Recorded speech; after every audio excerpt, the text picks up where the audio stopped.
and sadhana teachers. She soon became the principal of the school. Then they ran the school for 8 years. Mataji moved to North Carolina with her family in late 1990. She then started another primary and secondary school where she worked as the principal and main teacher. In 1984, she worked on a history textbook with His Grace Drishta Prabhuji, and soon afterwards finished writing and compiling Vaikuntha Children, a guidebook for education in ISKCON. Mataji helped starting Agrahastha Vision team, which is coordinating courses and materials to strengthen marriage in the family in Krishna, in the family in ISKCON North America. She is also a chair of Sastric Advisory Council to the GBC. For 10 years, was a member of ISKCON International Board of Education, and for 7 years was a vice chairman for North American Board. Mataji continues to develop and teach local, national, and international seminars for trainers, educators, and managers, which she has done for over 2 decades. It is our great fortune that today we have Mataji with us.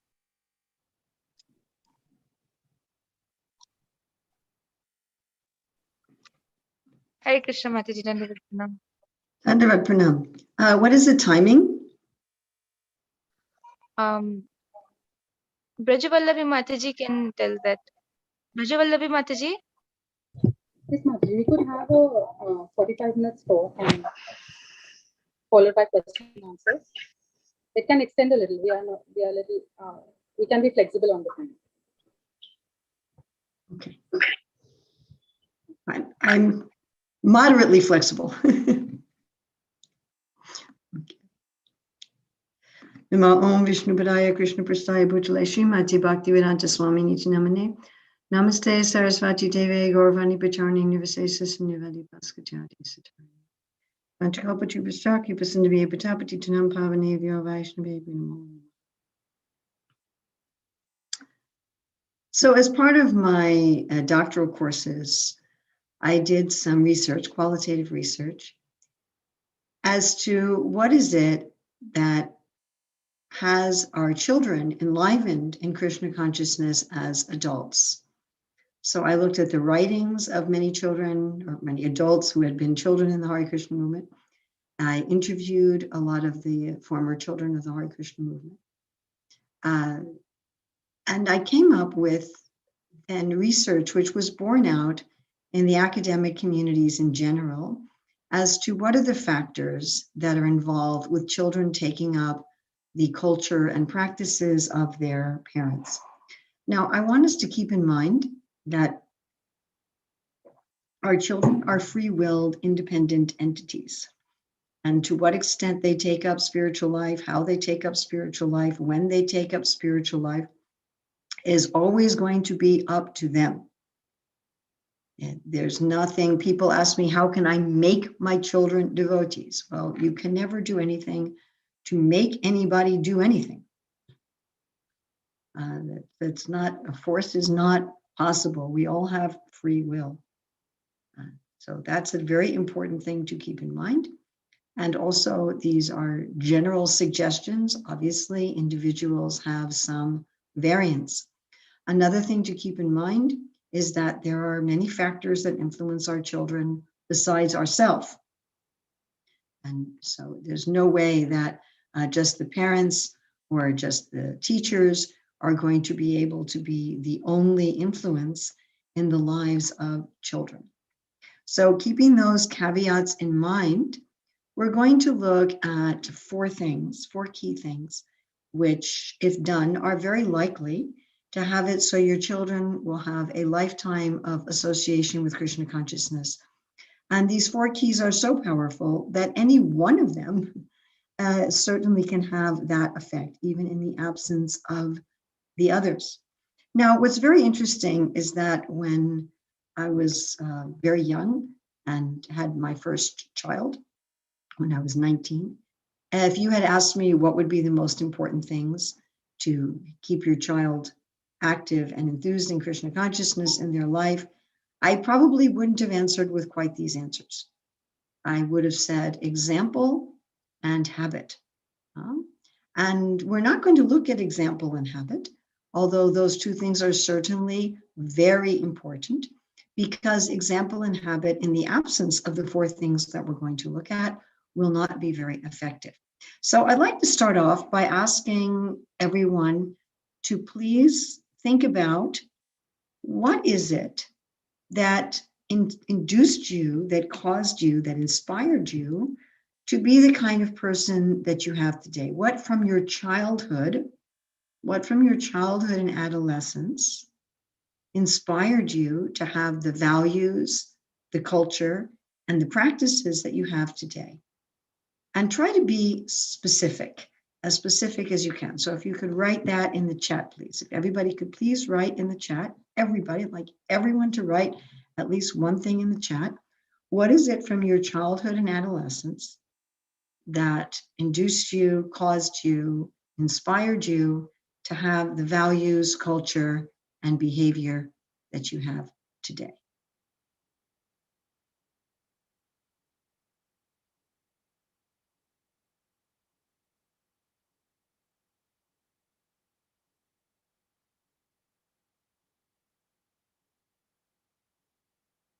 Okay, well, someone about simplicity and honesty. So you may be simple and honest, but what inspired you to be simple and honest?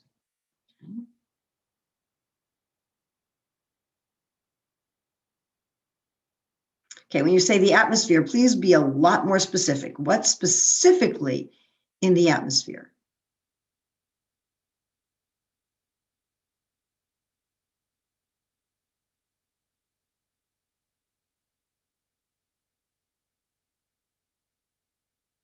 There's 51 people here, and we've only had like 10 people say something. So what is it? Okay.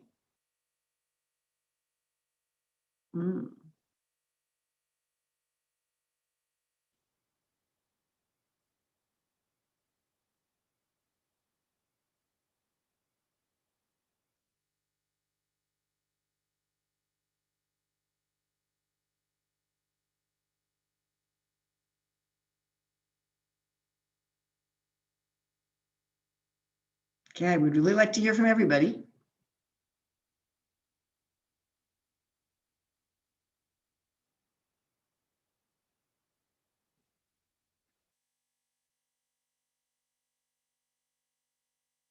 Okay, about 20 out of the 51 have said something. Now we have 55. So we need to hear from about 35 more people. What is it from your childhood and adolescence that inspired, specifically, don't just say the atmosphere or people, that inspired you to be the person you are today, with your attitudes, your ideals, your behavior? Okay.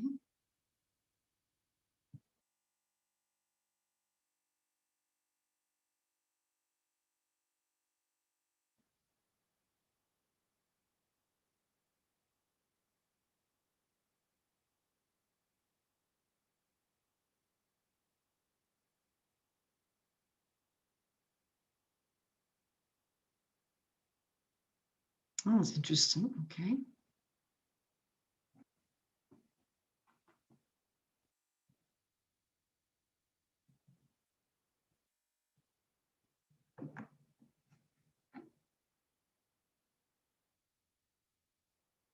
Okay, I think we still have a few people who haven't contributed yet.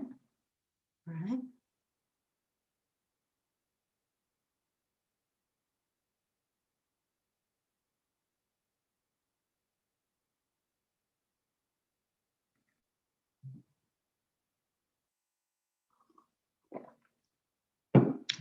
Okay, well, I'm noticing that a lot of you have hit on a lot of these keys. Your husband, was he there when you were a child and an adolescent? Maybe you knew him from when you were 5. Your future husband. Okay. All right. So let's take a look at some of these. And a lot of you mentioned relationships. So that's very common. Practically speaking, everybody who is asked this question will talk about some sort of relationships. We'll talk about some people in their life or some relationships with people in their life. And yes, we have someone saying example. So it used to be in human society that one of the main ways that values and culture and lifestyle was transmitted from one generation to the next was primarily example. Now, I'd like us to think about history a little bit. Before industrialization, people didn't travel very much. You know, if you wanted to travel, you'd have to walk, or you'd have to go in a carriage drawn by an animal, right? I mean, there were no cars, there were no trains, there were no planes. I guess you could go on a boat. That would take you a very long time. So people didn't travel much. People didn't go much out of their community where they grew up. You know, maybe people married into a community, but it would be a community somewhat nearby. I mean, even if it was an arranged marriage to someone in another community, your parents wouldn't even know about somebody in a very far away community. So people basically were born, grew up, and lived in a very insulated culture. And not only did people not travel very much, but they didn't get very much news of people outside of their community. You know, news was transmitted very slowly, right? If we think about World War II, where news was going in boats. So you would get the news, you know, 2-3 weeks after it already happened. So people didn't know that much about what was going on in other places. Now, why this is important is it means that people were getting a very similar example from everyone in their environment.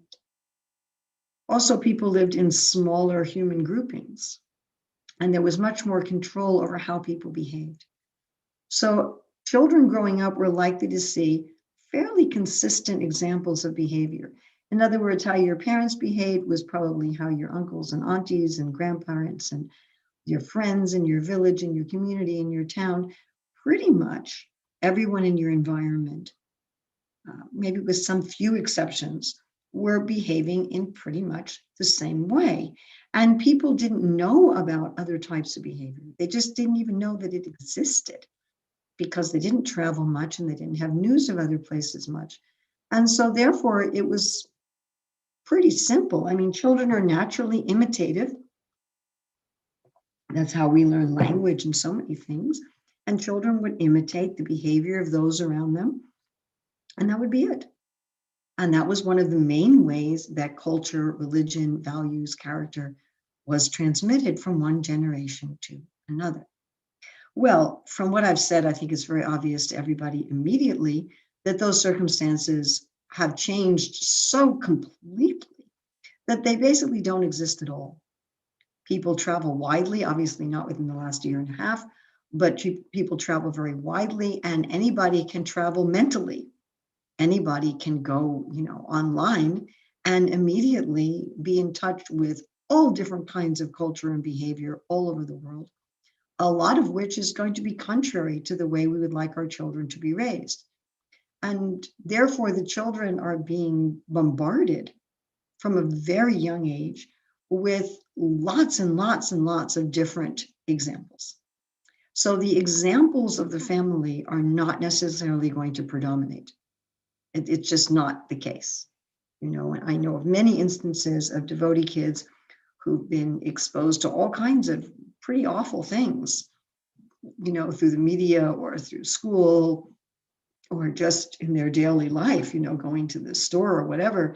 And if you say, well, we're going to just keep our children isolated, well, then they're not going to be able to function in the world. So example is still important. It's not that example is not important. Example is certainly important. However, the importance of example has gone way down. And any family that thinks, well, through our example, it's going to be enough, it just isn't. It just isn't. And I really want to make this point, especially to people who are living, especially in places like India and Indonesia, where, you know, you may still think, well, it's example, but it's not. The children are exposed to far too many contradictory and variety of examples for your example to be dominant just by example. So what is it going to be about relationships now in 2021 that's going to make a difference? Because relationships are still going to make a huge difference. Now, if you think about the people that we've modeled ourselves after, the people that, you know, where we've tried to emulate their values, their culture, their behavior, their beliefs, it's people that we want to please. So sometimes those can be people that we don't know, right? We can idolize some sports figure or some movie star or political leader or religious leader, and we can want to model ourselves after them because they inspire us. Now, there's still something going on in the psyche about thinking, well, I'd like to please that person, but we're never going to meet them in order to please them. You know, that's not going to happen. We're not going to have a relationship with them in order to please them. So there is some extent to which we will intentionally model ourselves after people who are beyond our environment because they inspire us. But even more so, we want to please the people of environment in our environment with whom we have a relationship of love and trust. Now, it's very interesting. I've read books about training animals and training people, and evidently very young animals and very young people are not trained by punishment and reward. So those who train animals, they cannot train animals at a very young age by punishment and reward. The animals just don't respond to it, but they will respond to love. And the conclusion of one of these animal trainers is that we are not wired to obey. We are wired to please. You know, there are people who've changed our behavior because we're afraid of them. But think about that. You know, if I'm afraid of someone because someone has some power over me, then I will only change my behavior when that person is what? Can you put that in the chat? Think about somebody who's had some kind of power over you, some kind of power. And you've certainly changed their behavior because of fear. But when, under what circumstances will you change your behavior out of fear? There you go. Yes, when they're there. When they're not there, you don't. As soon as they're not there, in fact, when they're not there, you may do exactly the opposite out of rebellion. So if we're changing our behavior out of fear, it only works while the person is watching, and we may, in fact, rebel and go the other way when they're not watching. So dictatorial governments understand this very well. The way dictatorial governments try to change people is out of fear. But it's not possible for the people in the government to be watching the citizens at every moment. So what dictatorial governments try to do is they try to get the people in the society to inform on each other. So you always feel that your neighbors are watching you and, you know, trying to get you into trouble. But what will happen is, as soon as there's the slightest idea that I'm not going to be punished by the government, there's going to be a rebellion and a revolt, and there's going to be a revolution. And we see this over and over and over and over again. And there's dictatorial governments, like we think about the former Soviet Union, that have even been able to control people by fear for generations. And as soon as people think that there's the slightest chance of rebellion, even after generations of oppression, they will do so. So example is not enough, and power is risky. Power is very risky. So if you're trying to get your children to follow your culture's ideals, behavior, religion through power, power is also position.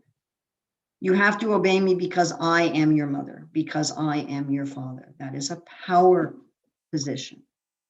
Because I am the one feeding you and clothing you and paying for your education and so forth and so on.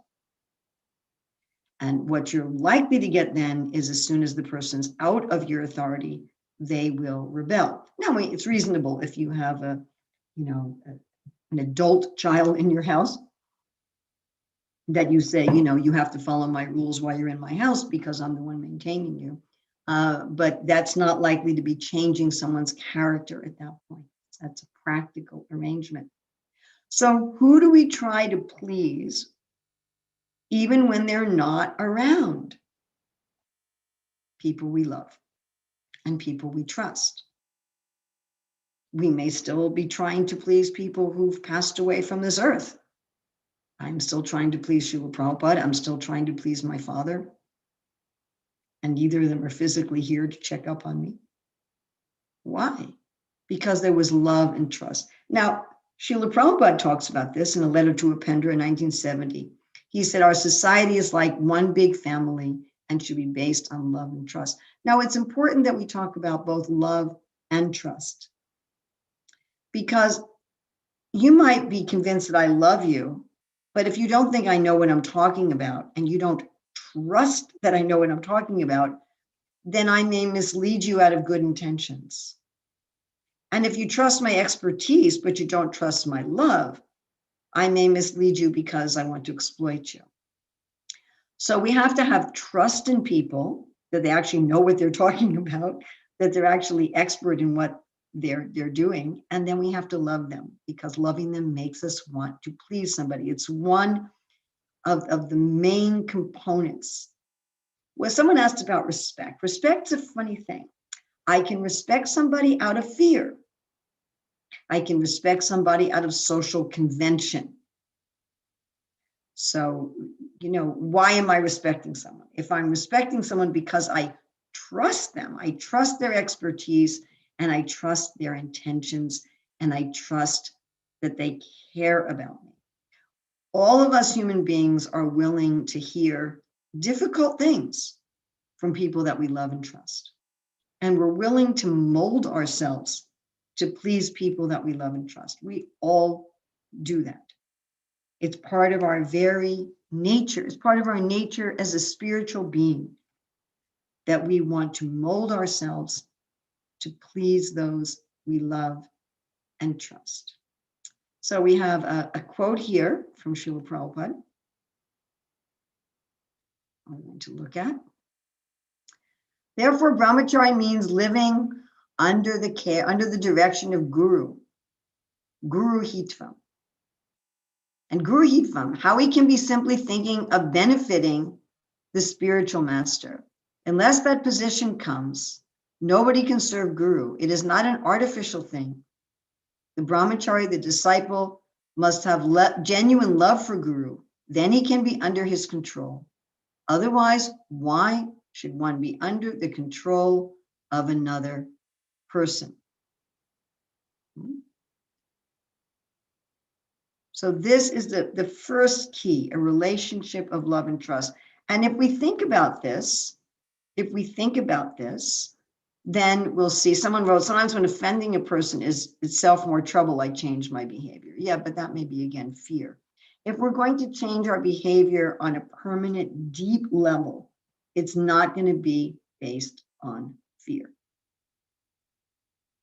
Something based on fear or position is something we will do when we're afraid of getting caught. It's not something that will change us on a heart level.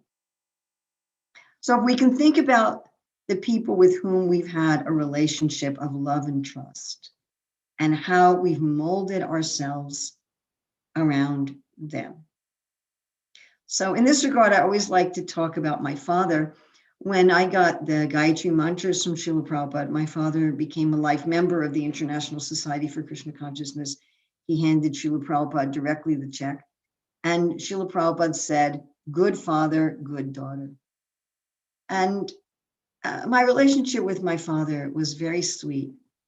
I can remember back at least to when I was 2 years old, that my father would get up every morning at about 5, and I would wake up early just to be with him. So I was always waking up sometime around 5:30 in the morning. And my mother would sleep late. My mother used to like to stay up until 2 in the morning reading or watching television, and then she wouldn't wake up until 10 in the morning. But my father would go to bed early and wake up at 5. And he would tell me stories. He had a Polaroid camera. Probably most of you don't know what that is, but he'd have this camera where you would take a picture and it could print the picture immediately. And I remember he would take a lot of pictures to entertain me. You know, I'd love to see how he would develop the film. And we would draw stories together. We'd make little books together. I remember we made a little book about a turtle, and he would play games with me. So I had a little doll and he had a little doll, and our dolls would talk to each other. He would teach me about ethics and morality, and he would make my breakfast. I mean, I don't think my father ever cooked anything in his life, but he would make me toast with butter and honey. He loved butter and honey. You know, or maybe make me cereal with milk and honey. And he'd always squeeze fresh orange juice. So you see these orange juice squeezers still on the carts in the streets in India. They're mechanical, they're not electrical. They're like this big metal thing, and then you pull down on the oranges. So we had one of those, and he would always make me fresh orange juice every morning, and something with honey, cereal with honey, or toast with honey, or something like that. And we would be together until he had to go to work, or when I got a little older, until I had to go to school. So at least for like an hour and a half, 2 hours every morning. I mean, unless he was traveling for business or something, but basically every morning from the time I was 2 until I went to university when I was 17. So for 15 years. And I really felt that he was being with me because he genuinely enjoyed being with me. I mean, we weren't trying to accomplish something. You know, my relationship with my mother was quite different. My mother would spend time with me when we were trying to accomplish something. You know, she's driving me someplace. She's driving me to visit my sister. She's driving me to a museum. She's driving me to a play. She's driving me to the beach. You know, I mean, my mother spent a lot of time with me and did a lot of things with me. But my mother, I don't remember my mother spending much time just being with me. You know, she was always being with me for some purpose. And I don't remember my mother spending much time talking with me as a friend. I just don't recall that. Whereas with my father, it was, you know, between 1 to 2.5 hours every day for 15 years that he was spending time talking with me as a friend and being with me just to be with me. Now, my father was a very, very busy person. Before my birth, my father became the CEO of a multinational company, and he was also the president of his local temple, not a Hare Krishna temple. So he was a very busy man, and still he found time for his little child and found time. When he was with me, he was just with me. He wasn't multitasking. He wasn't trying even to accomplish anything with me, but just to be with me. And as a result of that, I would do anything that my father wanted me to do, and I wouldn't do things that my father didn't want me to do. So I remember from the time I was at least 3 or 4, he told me, don't ever smoke. Now, in those days, television showed cigarette advertisements, and there was no cancer warning on cigarette packs. I mean, even when I was in secondary school and high school, I'd say 90% of the kids were smoking, but I never smoked. Why? Not because I thought I would get cancer, but because I wanted to please my father. And imagine the peer pressure. You know, practically all of my friends smoked, but I never did. Why? To please my father. That was all. And he wasn't, you know, it wasn't that I was afraid of my father. My father punished me twice in my entire life. And, you know, it wasn't like that, but just to please him. Just to please him, because there was this relationship of love and trust. And I feel very fortunate when I decided that I wanted to join the Hare Krishna movement when I was 17. And I told my parents, and my father said, I'm so glad you're looking for God. He said, I wish you would have done it in our own religion, but that's not the point. The point is you're looking for God. And my mother was opposed for the next 10 years. And I would have liked to have my mother be happy, but her displeasure wasn't enough to change my decision. I didn't care as much about her displeasure. Whereas if my father had been displeased, it would have been extremely difficult. I don't know how I would have done it. So this is a relationship of love and trust. Now, ideally, we have that relationship with our spiritual master, but the reality for many members of the Hare Krishna movement is that their spiritual master doesn't have much of a personal relationship with them. But there needs to be someone, at least one person in the life of our child who has this relationship of love and trust. Somebody who's fixed in Krishna consciousness, who's happy in Krishna consciousness, who has a relationship of love and trust with our child. And keep in mind, if the relationship is one of fear, it can actually put the child in the opposite direction. That as soon as they're away from the person that they fear, they're going to do the opposite kind of behavior. If we're relying simply on our example, and if we're relying simply on our position, or if we're relying on punishment and reward, that's not going to be the kind of relationship where our children want to please us. Now, what I've seen in many Indian families, especially the Indian families whose children live in the cities or go to Western countries, is that the children just don't tell the parents what they're doing. And they, put on a show for their parents that they're doing something in particular, but they're not really.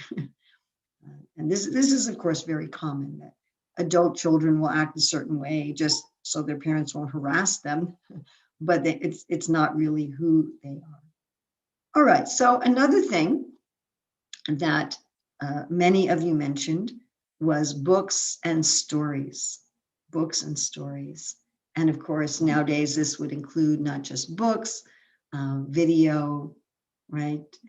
Film, video, even computer games, anything that's stories. Now, from the beginning of human civilization, culture, values, behavior had been transmitted to the next generation through stories. Srila Prabhupada writes, yes, in our childhood, we saw every village, every town, the system was, still there are, that in the evening in the village, everyone would assemble in a place to hear messages from the Mahabharata Ramayana, not Vedanta philosophy, right? So this was the tradition everywhere. It doesn't matter whether, whether in a tribal society, an indigenous society, or a highly complex civilization. One of the main ways that culture, value, and behavior is transmitted is through stories. Now, to understand this, we really want to look at the power of stories.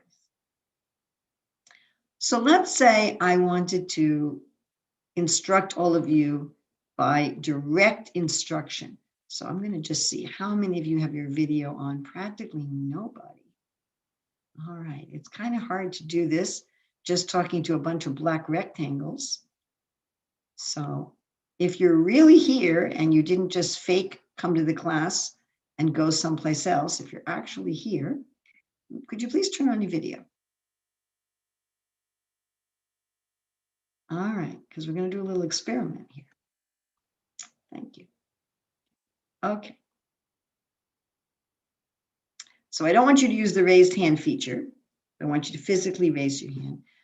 So I would assume that everyone here is an honest person. I'm going to assume here that that no one here is a thief.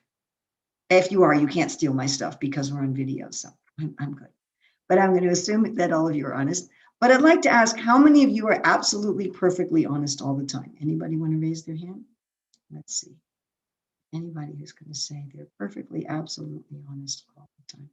Oh my, oh my, oh my. Of course, some of you just kept your video off, so I wouldn't have to ask you the question. All right.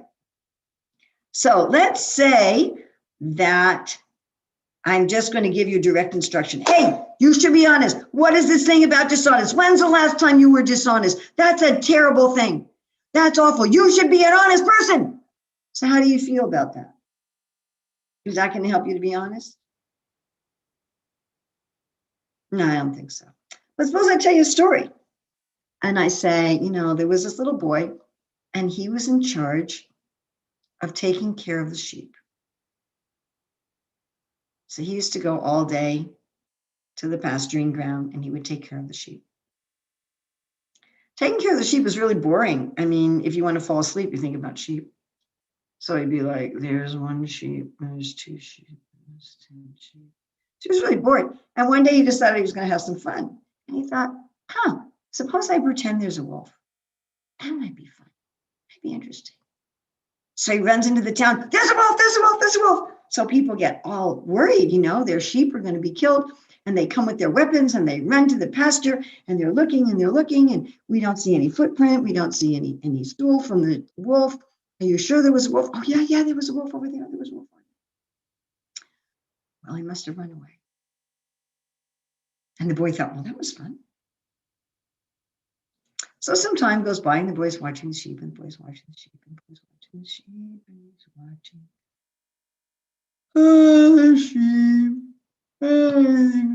Oh, some excitement in my life. That was exciting the other day. So again, he runs into town. There's a wolf, there's a wolf, there's a wolf. Not quite as many people come then.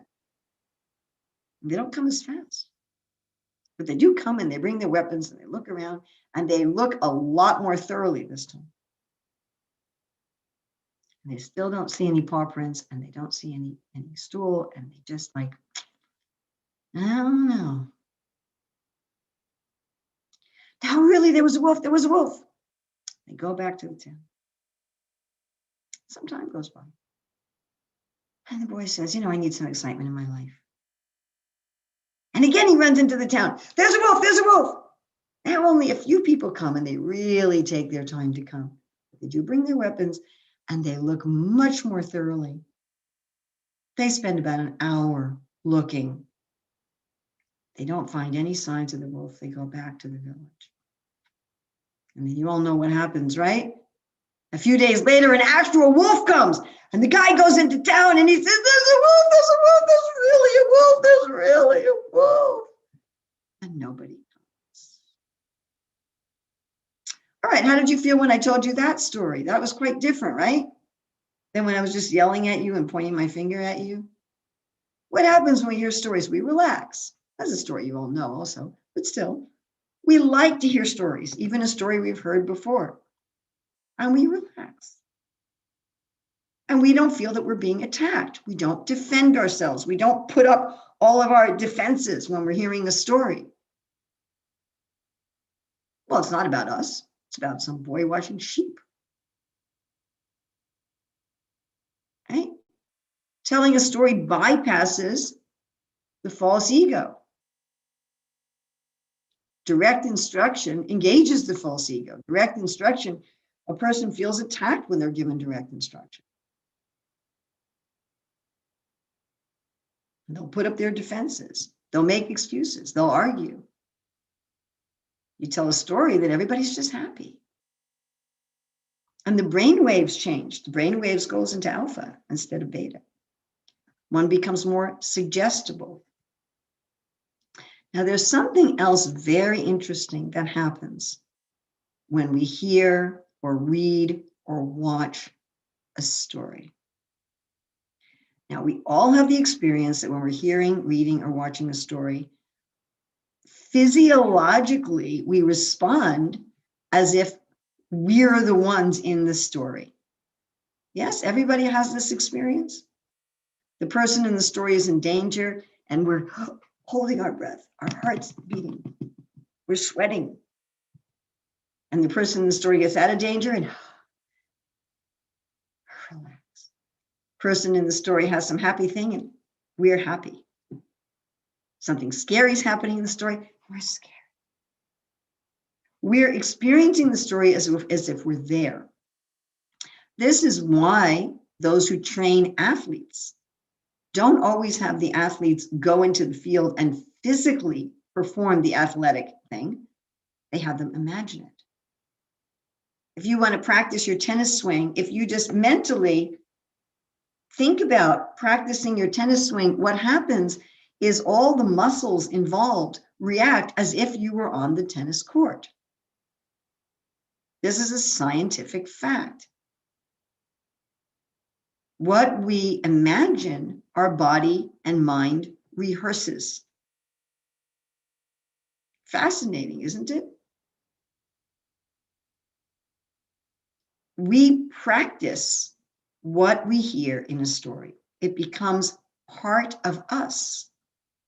So if we hear stories of people who are noble and virtuous, as we hear and read those stories, we're practicing being noble and virtuous.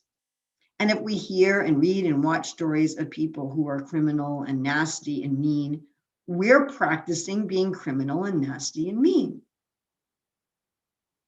That's a scientific fact. And there's a lot of evidence that the stories that we hear about the world, about other people, change our view of our reality. The stories we tell ourselves about ourselves, or the stories we tell ourselves about what's happened to us.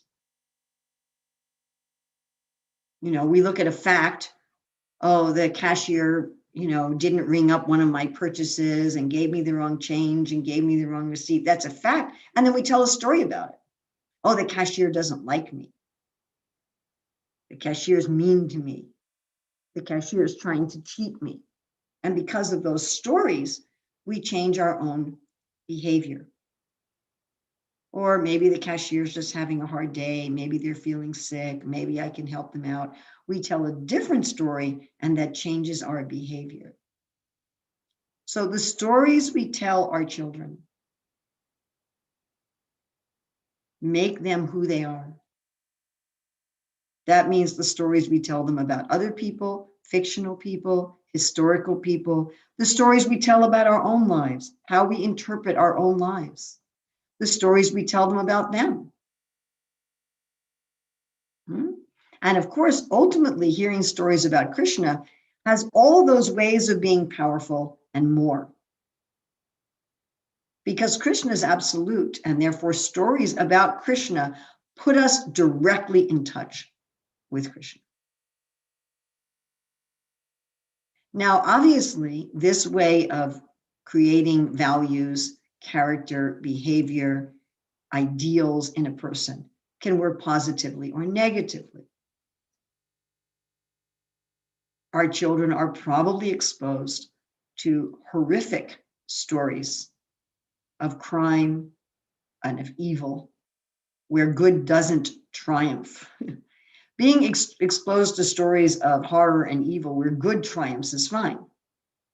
Like hearing about Hiranyakashipu trying to kill his child, and the Singadev comes and saves him. But a lot of the stories that our children and our adolescents are exposed to nowadays are stories of depravity. Stories where thieves and criminals and people having casual illicit sex is all glorified as something normal. And that changes their values. So we want to be telling stories to our children at a very young age. You can start when they're way before they can talk. Stories of Krishna, stories of great devotees, stories of virtuous people. And again, think about also the stories you tell about your own life, the stories you tell about the people in your community, the stories you tell your child about your child. We are formed to a large extent by stories.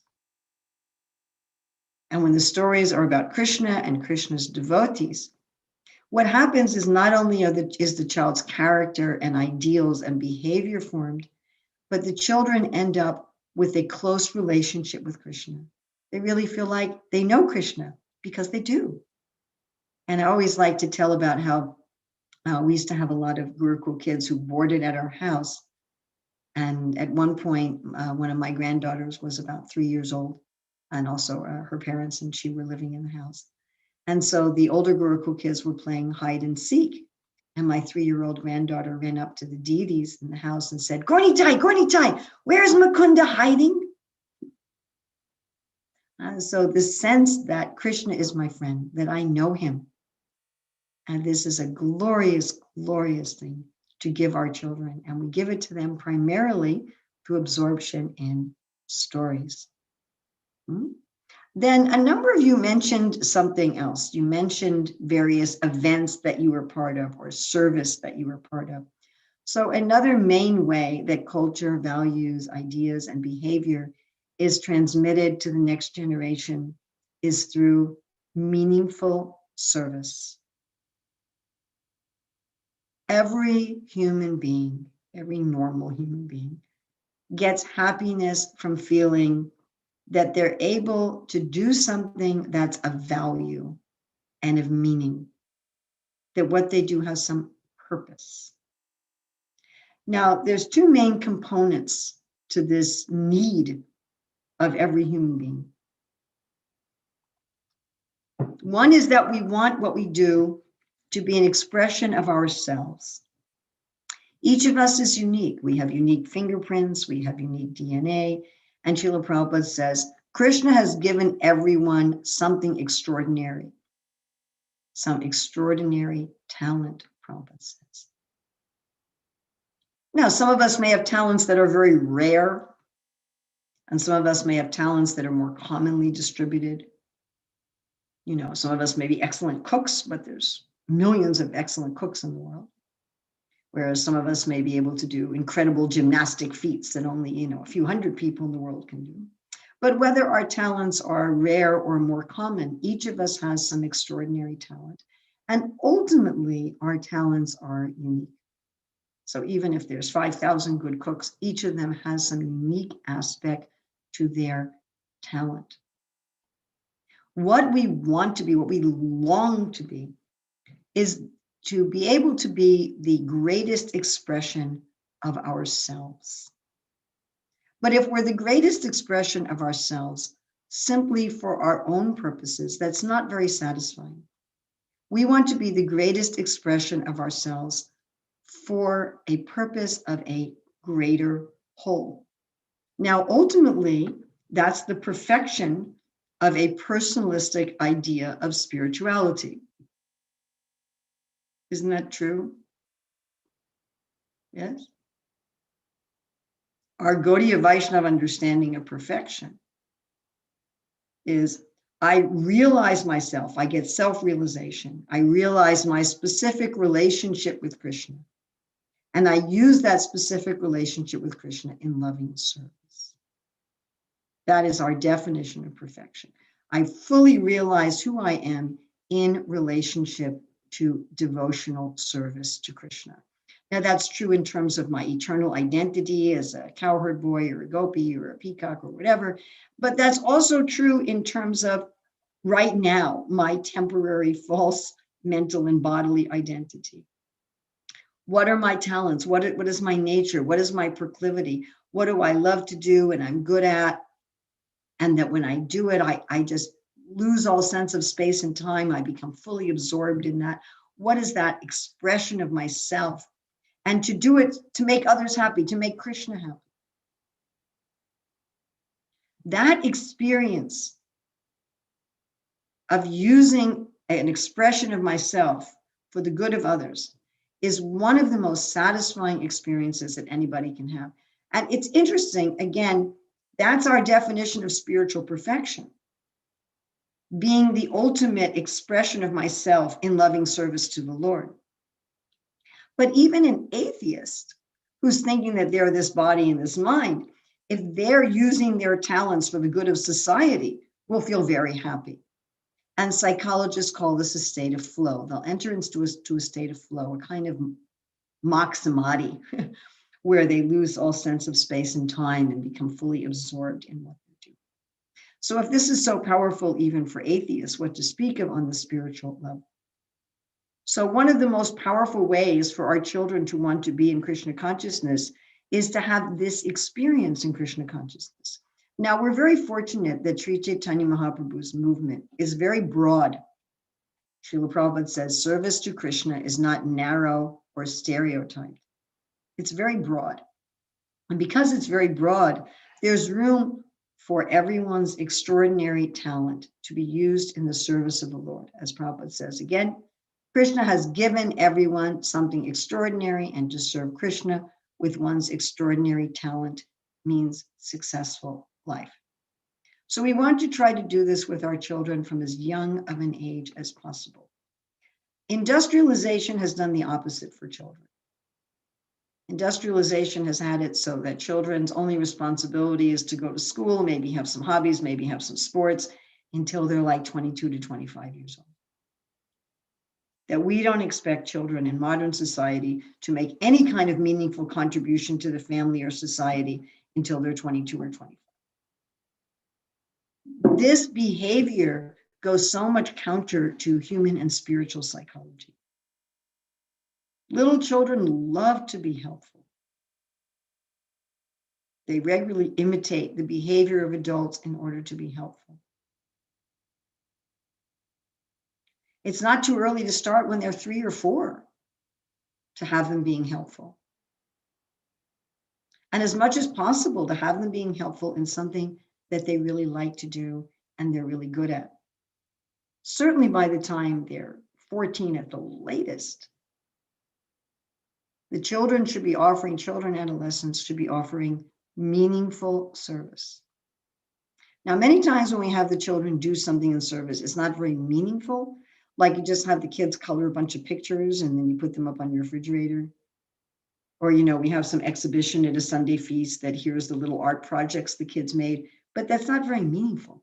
It doesn't really add much to the community. And the kids know that. They know that. Have them help decorate for a festival. Have them help make gewigs. Have them make flower garlands. Have them work in the garden. In Melbourne, many years ago, he now must be an adult, but I remember this 8-year-old kid who was working in the Temple Treasury office and helping manage the money. Our youngest son was helping with the school supplies in our Gurukul by the time he was 7. Get the kids involved in meaningful service. Krishna and Balaram were taking out the calves before they were 6. They were contributing to the family's livelihood before they were 6. They were doing meaningful service. So to be meaningful, it needs to be something that particularly relates to the child's abilities and talents. Doing other things is fine too. They can just help serve out prasadam and help with the cleanup, and that's fine too. But that shouldn't be the only thing they do. It should be things that are their skill set, their knowledge, their personality, their inclination. And it should be something that's actually needed, something that's actually valuable, something that people actually use. And especially as they get to be a little older, it should be something that has adult value. It has adult value. Someone asked me how to find out the children's skills and abilities. That's another seminar. That is another seminar. We'll say very briefly that the child's nature, skills, and abilities is what they will do, whether they're punished or rewarded. It's what they will do, whether they're asked or whether they're paid. They'll just do it. And many times a child's skills and abilities show up in childhood as something annoying, because our natural ability is something that cannot be repressed. If they don't know how to use it, it may come up in a way that's annoying. Like I know a child who was always noticing everything that went on in the family and always trying to enforce all the family rules. And his parents and his siblings would say, "Why can't you mind your own business? Why can't you mind your own business? Why can't you mind your own business?" And at one point I said, there are people in the world who are supposed to mind other people's business. They're called managers. And it was interesting when this child got to be older, he ended up taking some important service in devotional festivals where he'd be managing 200 people. And people would say, "Wow, he's the most valuable person we have on the team." But when he was a kid, all he ever got was criticized for it. There's an example that I've seen on YouTube, can't remember the name of the person, but it was a kid who it was always getting sent to the principal's office and getting detention and getting sent home because during class he was always doing this. He's always banging on things. And he said that when he was 10, one of his teachers said, "I want to see you after class." And he thought, "Oh, I'm in trouble." The teacher gave him a pair of drumsticks and says, "Here, why don't you learn how to be a drummer?" And he did. He became a very famous and very wealthy drummer. Or John Audubon who was always getting in trouble in school for looking out the window at the birds. So one of the ways you can tell your child's nature is what they will do, whether you punish them or reward them, they'll still keep doing it. And what if they don't know how to do it well, maybe getting them into trouble. I used to get into trouble as a child for teaching people. So from the time I went to preschool when I was 3, my teachers would come to my parents and complain, and I heard about this while I was growing up. Your daughter isn't just playing with the other students, she's telling us how to teach the other students. Just like that's what I'm doing right now, isn't it? I'm teaching you how to teach kids, right? So I was doing that from the time I was 3. I was going up to the teachers and trying to tell them how to teach the kids. So the teachers didn't appreciate this. And they went and they complained to my parents, and my parents didn't appreciate it. And the whole time I was growing up, I was told, stop trying to teach. The whole time I was growing up. It wasn't until I was 24 that I met someone with whom I had a relationship of love and trust, Urmila, and she awakened in me that actually I'm a teacher. Which again should have been obvious. What should have happened is my parents should have noticed that I was a natural teacher and trained me how to be a good teacher rather than an annoying one. But that didn't. All right, so we've looked at relationships of love and trust. We've looked at stories, and we've looked at meaningful service. And I noticed in the beginning, when I asked everybody what had influenced you, that people brought up relationships and stories. A few of you brought up engagement in things that you really enjoy. And this last one, the fourth one, is something that we all know, we all experience, we all know how powerful it is, but very few people use it intentionally. Now, in modern society, this is often called triggers, and the word trigger is often used negatively. But it means where we have an association between an emotional state and some time, place, activity, person, etc. So I'd like to ask as many of you as possible, also turn on your video again. I know some of you are in a situation where that's not possible, but if any of you who can, please turn on your video. And don't use the raise hand feature, just physically raise your hand. How many of you have some smell, some particular smell that brings on it regularly will bring on a positive or negative emotional state? How many of you have some smell like that? Maybe it's the smell of the spices your grandma used or something. How many of you have some particular music that will bring on a particular emotional state? Regularly, you know, if you listen to that song, right? How many of you have a particular place that immediately evokes a positive or negative emotion? Particular person that you just think of that person or see that person, you feel joyful, or you think of that person, and you feel, ah! How many of you have a particular person? What about a particular activity? Certain activities that you just even think about it and you're filled with joy, and certain activities you think about and you go, ah! Okay, thank you. So those are triggers. Now, remember I was telling you about my father. So, and I told you how my father would wake up early and I would wake up early to be with him. So fast forward many decades, and I'm running a Gurukula, and we had the children wake up early and go to Mangal Arti. And one of my teenage students said, I hate waking up early. And I know this is going to sound kind of funny. I was already in my 30s, but I was astonished that anybody could hate waking up early. It never occurred to me that there could be a human being who didn't like being up early. And it kind of struck me. And then I started thinking, why do I like waking up early? I really like being up early in the morning.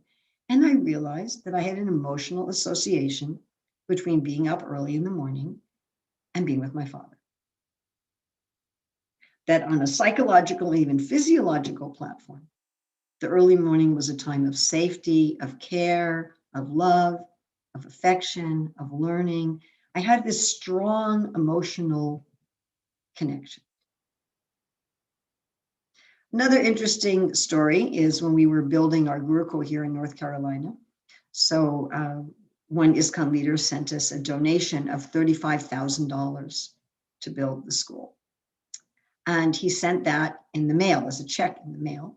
Now, getting the post, getting the mail at our place meant going down a very steep hill and going up a very steep hill. And so nobody liked to go to get the mail. And it would always be a thing, who's going to get the mail? Who's going to get the mail? Who's going to get the mail? Well, one day when I went to get the mail, that check was in the mail and I opened it standing at the mailbox. And after that, people started noticing that I liked to get the mail. My kids were saying, Mata, how come every day you're volunteering to get the mail? And I had to think about it for a while. And I'm like, oh, it happened after that day that I got the mail and there was all that money in the mail. Right? So those are positive triggers. But then there can also be negative ones. So when we lived in Detroit, we were a 20-minute drive from the Canadian border. And in those days, there was not much of an Indian community in Detroit or the Detroit suburbs. There are now, but at that time there was not. But there was quite an Indian community in Canada right across the border in Windsor. And so when we wanted to buy things like basmati rice and asafoetida, we would cross the border. And it was very easy in those days to cross the border. You didn't need a passport or anything. So I needed to go to the Indian store, and my daughter, who was 7 at the time, said that she wanted to come with me. Okay, so we go to this Indian store in Canada, and I just needed to get some rice. And my daughter said, I'll wait in the car while you go in. I said, okay. So I go in to get the rice. I come back, and she's hiding under the dashboard. And I said, what's the matter? And she said, Mata, while you were in the store, I saw some man in the parking lot and he looked really scary. He looked like the kind of person who kidnaps little girls, and I was really scared. And she told me that for years afterward, if she would hear the word Canada, she would feel afraid. So we get these positive and negative associations in one of two ways. Either through a repeated weak experience, that would be like with my father. So every day for 15 years, I had this experience of love and care that built this association. Or through one very strong experience, like getting this check at the mailbox or getting scared in Canada. So it can be one strong experience or a repeated weak experience. And we see that if we have a strong, positive emotional experience that we connect with something, then we like to repeat that. If we had a good emotional experience at a place, we want to go back to that place. If we had it with a person, we want to be with that person. If we had it with an activity, we want to repeat that activity. And if we had a strong negative emotional experience, then we avoid. And I know one woman, she's now in her 40s or maybe even 50s, who grew up in the Hare Krishna movement. And she's very much a devotee, but she took initiation in another sampradaya. And I asked her why. And she said, well, I can't chant japa. She said, I chant kirtan, but I can't chant japa. I said, why is that? She said, well, when I was a child, if I wasn't chanting properly, I would get punished. I would get hit. She said, so even today, she said, I can hardly look at japa beads and I can't touch them. She said, if I touch them, I recoil. Huh? So we want to be very careful that the devotional things that we do with children are connected with positive emotional experiences. So let's say we have a place in our house, probably by our altar, where we're going to sit and read Bhagavatam, we're going to do arati, we're going to chant japa, and so forth. We don't want that place associated with strong negative emotions. We want it associated with positive emotions. So let's say your child is misbehaving during the kirtan. You want to be careful of associating that time or that place with punishment. Now, if it's really severe and you have to deal with immediately, you know, they're throwing toys at their little brother or something, take them out of the place and then correct them. And if it's not really severe, wait until the time is over, so it's not associated with that time, and correct them in another place. Another time, another place, and not with that activity. To separate the negative emotional experiences from behaviors in Krishna consciousness, and to try to have as much as possible positive emotional experiences connected with the practices of Krishna consciousness. I mean, a few years ago, I was visiting a devotional school where the principal of the school clearly did not understand this. And there was, it was some big event going on. I was there to give a talk. And before my talk, they were having a kirtan. There were probably 200 kids in this large assembly room. And the principal was leading a kirtan.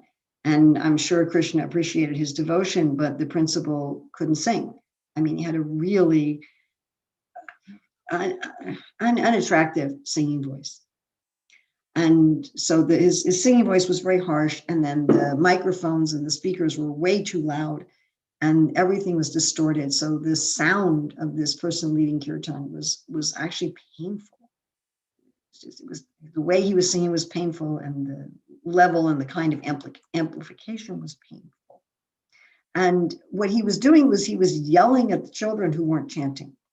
So like he was leading the kirtan, he would lead, and then he would look around the room and anyone who wasn't chanting, he would yell at them and he would shame them in front of the other students. And I thought, well, that's a good way to teach your kids to hate kirtan.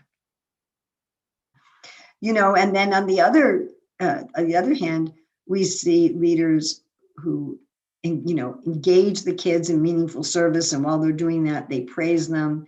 They praise them in front of all the devotees, right? They make sure that they feel welcome. I mean, I give this example too. You know, you have many temples that you bring your child in the temple room and they say, "Get that kid out of here." You know, and then the kid is learning the whole time they're growing up, you know, get out of here, get out of here, get out of here. And then they're 18 and they say, okay, I'm getting out of here. You know, or Sunday school programs. Are you teaching the kids stories so they can fill out a multiple choice exam? Or are you teaching them stories so that they'll have a positive emotional experience in relating to Krishna in that story? And the Sunday schools where the kids have positive emotional experiences, they want to go when they're teenagers.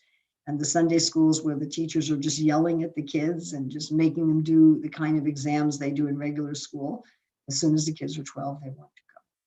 So we've looked at these 4 keys. All right, and let's test you now. I want everyone to write in the chat window, everyone, we have 55 people here now, we've lost some people, all 4 keys. What are the 4 keys?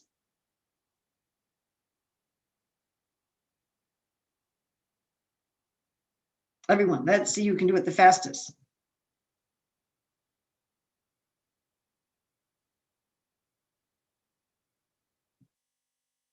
Who can get all 4?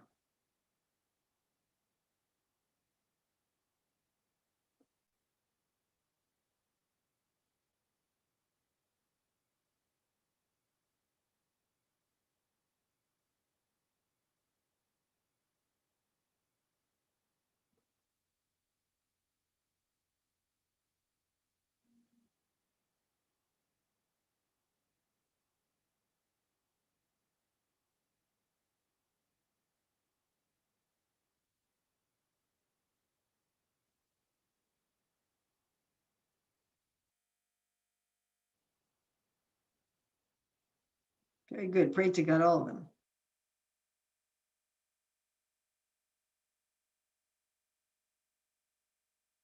Excellent, excellent. HK got all of them. Very nice.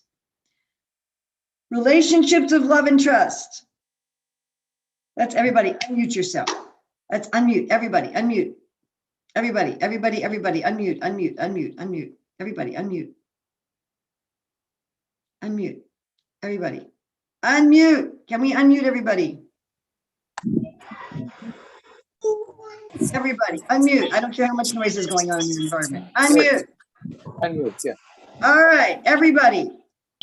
Please say after me. Relationships of love and trust. Everybody. Relationships of love and trust. We need more people unmuted. Stories. Everybody say after me. Stories. Stories. Stories. Everybody say stories. Stories. Okay, everybody say after me. Meaningful service. Everyone say Meaningful Service. and positive emotional experiences. Everyone say after me. Positive emotional Positive emotional Emotional experience. experiences. Okay, very nice. Okay, please mute yourself again. And if you have a question,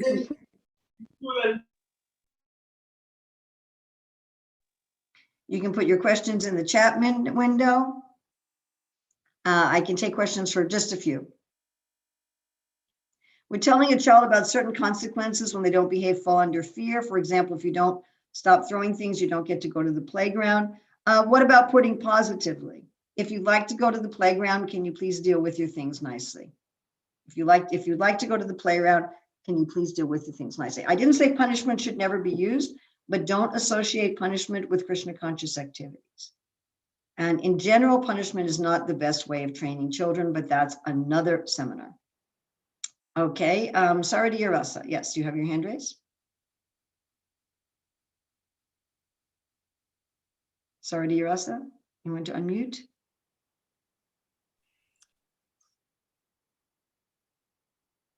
Saradi Rasa, hello, hello. All right. Yeah, yes, Saradi Rasa, can you unmute? People are asking about punishment and reward. That's another seminar. That's about 8 ways of changing behavior. That's another seminar. We are not doing that. How can negative experience be erased? By having a lot of positive experiences associated with the same thing. So I just visited Portland, Oregon, and someone visited me who had had a very bad experience in Portland previously and said, one of the reasons I'm visiting is to erase that bad experience with a positive experience. How to encourage children to chant? That's another seminar. But again, we're looking at relationships of love and trust, stories, meaningful service, and positive emotional experiences. If you're chanting and you have a relationship of love and trust, and if you have stories about the benefit of chanting, if the children have meaningful service in relationship with chanting, and if they have positive emotional services in relation to chanting, they're much more likely to chant. We do have another seminar about engaging children in sadhana. How do we find that one person in life that we can love and trust? Ask Krishna. Krishna, please help me find someone I can love and trust. If we're teaching in a mainstream school, how can we establish a relationship of love and trust with the children? Well, it's definitely a little harder because you only see the children for a year and there's a lot of kids in the room. Why not work on our internal feeling of, do I really love these children? Let's have those seminars too, okay, but not today. So you can really work on internally, loving the children, meditating on what's good about the children, meditating on how they're all part and parcel of Krishna. No, I don't have any group. I've thought about it and I think about it and think about it and think about it, and I still don't do it. Where can you find all my seminars? You can find material on all my seminars on my website. So that's my website is www.urmiladasi.org. And there you can find the printouts for this seminar and other seminars. Also, my seminars are uploaded audio only on ISKCON Desire Tree. And also I have a YouTube channel and I have videos on my website. What if the child cannot reason because of cognitive delays? How to cultivate positive behavior? Of course, special needs children are a different category, but all human beings respond to these 4 things. And even children who have some intellectual difficulties, many of them can at least still understand simple stories. And almost anyone can feel whether or not they're loved.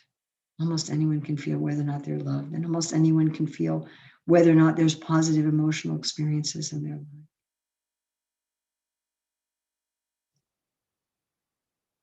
Okay, so I think we'll end here. I haven't had my breakfast yet, and it's sitting there over there waiting for me, calling me. Thank you so much, Mataji, for this wonderful session. Hare We are Krishna. very grateful to you for your having spared your valuable time and enlightening all of us. Thank you for the opportunity. We have some announcements for the participants here. The next week, on the next Sunday, 25th of July, on Sunday, we will be having His Grace Arjun Sakha Prabhuji with us, who is also a brother of Amrendra Prabhu. So from 7:30 p.m. onwards, he will be having his sessions. So you can all join us, and you can stay connected to Practical Spirituality for more updates on the sessions. Thank you so much. Hare Krishna.